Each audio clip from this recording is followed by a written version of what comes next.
தெரியாமையோ அறியாமையோ நம்ம பண்ணுற தப்பு வந்து ஒரு தப்பு பண்ணால் 2 நல்லது பண்ணால் அதில் அட்ஜஸ்ட் ஆகிடும், அதில் வந்து சரியாக போயிடும் அப்படின்னு காஞ்சி பேர் சொல்லியிருக்கேன்.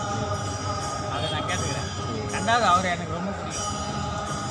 ஏன்னா அவர் எம்ஜிஆர் பிடிக்கும், அவருக்கு எம்ஜிஆருக்கு அவரை பிடிக்கும். அதனால் எனக்கு அவர் காஞ்சி பேர் வாத்தியார் ஆளுங்க. வாத்தியார் ஆள் மறக்க முடியாது. அவர் சினிமாவில் என்னென்ன சொன்னாலும் அப்படியே வாழ்ந்துட்டார். அந்த கஞ்சா வாழ்க்கையிலேயே அதே தான் பண்ணார். சினிமாவில் சொன்னது ஒன்று ஓ, இதான் அவங்க நம்பரா சங்கர்?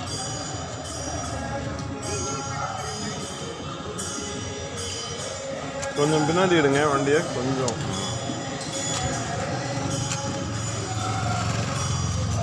ஏழைகளோட நெஞ்சத்தில் தான் தலைவர் குடியிருக்கார்.